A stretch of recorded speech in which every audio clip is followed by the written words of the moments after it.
ಇದರ ಕುರಿತಾಗಿ ಡೀಟೇಲ್ಸ್ ಅನ್ನು ಕೊಡ್ತಾ ಹೋಗ್ತಾರೆ ನಮ್ಮ ಸೀನಿಯರ್ ಕರೆಸ್ಪಾಂಡೆಂಟ್ ಚಂದ್ರಮೋಹನ್. ಈಗ ಆಲ್ಟರ್ನೇಟಿವ್ ಪ್ಲಾನ್ ಅಂತ ಇದ್ದಿದ್ದೇ ಬಾಬ್ ಅಲ್ ಮಂದೇಬ್. ಸೊ ಈಗ ಈ ಒಂದು ಮಾರ್ಗ ಕೂಡ ಬಂದಾಯಿತು ಅಂತಂದ್ರೆ ಎಸ್ಪೆಷಲಿ ಯುರೋಪ್ ದೇಶಗಳು ಒಂದು ದೊಡ್ಡ ಪೆಟ್ಟನ್ನು ತಿಂತವೆ. ಅದರ ಜೊತೆಗೆ ಬೇರೆ ಯಾವೆಲ್ಲ ದೇಶಕ್ಕೆ ಇದು ಎಫೆಕ್ಟ್ ಆಗಬಹುದು ಅಂತ?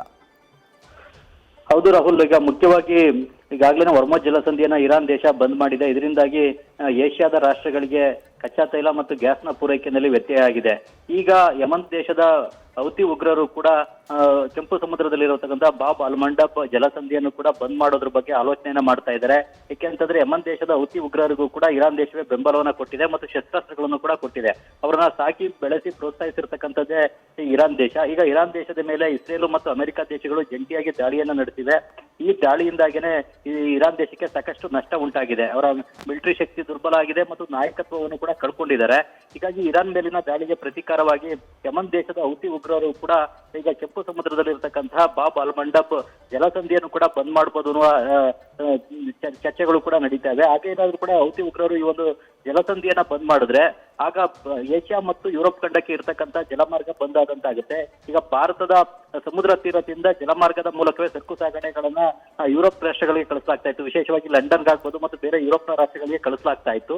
ಆ ಒಂದು ಜಲಮಾರ್ಗ ಬಂದ್ ಆಗೋದ್ರಿಂದಾಗಿ ಭಾರತದಿಂದ ಯುರೋಪ್ನ ರಾಷ್ಟ್ರಗಳಿಗೆ ಸರಕು ಸಾಗಣೆ ಕಳಿಸ್ಬೇಕು ಅಂತಂದ್ರೆ ಬೇರೆ ಜಲಮಾರ್ಗದ ಮೂಲಕ ಕಳಿಸಬೇಕಾಗುತ್ತೆ. ಆಗ ಸಾಗಣೆ ವೆಚ್ಚ ಹೆಚ್ಚಾಗುತ್ತೆ ಮತ್ತು ದೂರದ ಜಲಮಾರ್ಗಗಳ ಮೂಲಕವಾಗಿನೇ ಭಾರತದಿಂದ ಯುರೋಪ್ ಅನ್ನ ತಲುಪಬೇಕಾಗುತ್ತೆ ಜಲಮಾರ್ಗದ ಮೂಲಕ. ಹೀಗಾಗಿ ಮತ್ತು ಇನ್ಸೂರೆನ್ಸ್ ನ ವೆಚ್ಚ ಕೂಡ ಹೆಚ್ಚಾಗುತ್ತೆ. ಇದರಿಂದಾಗಿನೇ ಭಾರತದ ಸರಕುಗಳನ್ನ ಯುರೋಪ್ನ ರಾಷ್ಟ್ರಗಳಿಗೆ ರಫ್ತು ಮಾಡ್ಲಿಕ್ಕೆ ಕಷ್ಟ ಆಗುತ್ತೆ ಮತ್ತು ಸಾಗಣೆ ವೆಚ್ಚ, ಇನ್ಸೂರೆನ್ಸ್ ವೆಚ್ಚ ಇವೆಲ್ಲವೂ ಕೂಡ ಜಾಸ್ತಿ ಆಗುತ್ತೆ. ಅದೇ ರೀತಿಯಲ್ಲಿ ಯುರೋಪ್ನಿಂದ ಭಾರತಕ್ಕೆ ಬರ್ತಕ್ಕಂತಹ ವಸ್ತುಗಳ ವೆಚ್ಚ ಕೂಡ ಹೆಚ್ಚಾಗುತ್ತೆ. ಜೊತೆಗೆ ಯುರೋಪ್ನ ರಾಷ್ಟ್ರಗಳಿಗೂ ಕೂಡ ಈ ಬಾಬ್ ಅಲ್ ಮಂಡಬ್ ಜಲಸಂಧಿಯ ಮೂಲಕವೇ ಈಗ ಕಚ್ಚಾ ತೈಲ, ಗ್ಯಾಸ್ ಎಲ್ಲವೂ ಕೂಡ ಪೂರೈಕೆ ಆಗ್ತಾ ಇದೆ.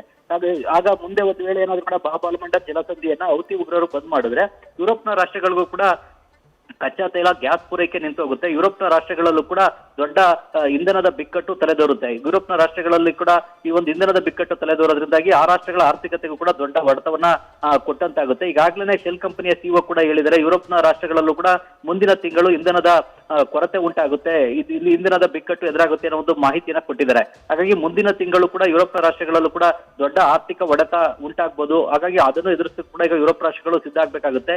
ಇಲ್ವಾ ಈ ಯುದ್ಧವನ್ನ ನಿಲ್ಲಿಸುವಂತ ನಿಟ್ಟಿನಲ್ಲಾದ್ರೂ ಕೂಡ ಕ್ರಮವನ್ನ ಕೈಗೊಳ್ಬೇಕಾಗುತ್ತೆ. ಈಗ ಅಮೆರಿಕದ ಅಧ್ಯಕ್ಷ ಡೊನಾಲ್ಡ್ ಟ್ರಂಪ್ ಯಾವಾಗ ಏನ್ ಮಾಡ್ತಾರೆ ಅನ್ನೋದು ಯಾರಿಗೂ ಕೂಡ ಗೊತ್ತಿಲ್ಲ. ಅವ್ರು ಇದ್ದಕ್ಕಿದ್ದಂತೆ ಯುದ್ಧವನ್ನ ಘೋಷಣೆ ಮಾಡ್ತಾರೆ, ಇದ್ದಕ್ಕಿದ್ದಂತೆ ಯುದ್ಧವನ್ನ ನಿಲ್ಲಿಸ್ತಾರೆ ಮತ್ತು ಅವರ ಯುದ್ಧದ ತಂತ್ರಗಳೇನು, ಹೇಗೆ ಅನ್ನೋದ್ರ ಬಗ್ಗೆ ಯಾರಿಗೂ ಕೂಡ ಯಾವುದೇ ಮಾಹಿತಿಯನ್ನು ಕೂಡ ಕೊಡೋದಿಲ್ಲ. ಜೊತೆಗೆ ತಮ್ಮ ಮಿತ್ರ ರಾಷ್ಟ್ರಗಳನ್ನು ಕೂಡ ವಿಶ್ವಾಸಕ್ಕೆ ತೆಗೆದುಕೊಳ್ಳೋದಿಲ್ಲ. ಮಿತ್ರ ರಾಷ್ಟ್ರಗಳ ಜೊತೆಗೆ ಕೂಡ ಸರಿಯಾಗಿ ಚರ್ಚೆಯನ್ನು ನಡೆಸೋದಿಲ್ಲ. ಹೀಗಾಗಿ ಈಗ ಇದು ಜಗತ್ತಿನ ಎಲ್ಲಾ ರಾಷ್ಟ್ರಗಳಿಗೂ ಕೂಡ ಬೇರೆ ಬೇರೆ ರೀತಿಯಾದಂತಹ ಆರ್ಥಿಕ ಸಮಸ್ಯೆಯನ್ನು ಕೂಡ ತಂದೊಡ್ತಾ ಇದೆ, ಇಂಧನದ ಬಿಕ್ಕಟ್ಟನ್ನು ತಂದೊಡ್ತಾ ಇದೆ ಮತ್ತು ಸರಕು ಸಾಗಣೆ ವೆಚ್ಚ ಕೂಡ ಹೆಚ್ಚಾಗ್ತಾ ಇದೆ ಮತ್ತು ಅಗತ್ಯ ವಸ್ತುಗಳು ಕೂಡ ಸಿಗ್ತಾ ಇಲ್ಲ. ಕೈಗಾರಿಕಾ ಉತ್ಪನ್ನಗಳ ಬೆಲೆಗಳು ಕೂಡ ಹೆಚ್ಚಾಗ್ತಾ ಇವೆ. ಈಗ ಎಲ್ಲಾ ರೀತಿಯಾಗೂ ಕೂಡ ಎಲ್ಲಾ ದೇಶಗಳಿಗೂ ಕೂಡ ಈ ಯುದ್ಧ ಹೊಡೆತವನ್ನ ಕೊಡ್ತಾ ಇದೆ. ರಾಹುಲ್, ನ್ಯೂಸ್ ಫಸ್ಟ್ ನಿರ್ಭೀತಿಯಿಂದ ನಿಮ್ಮ ಪರವಾಗಿ.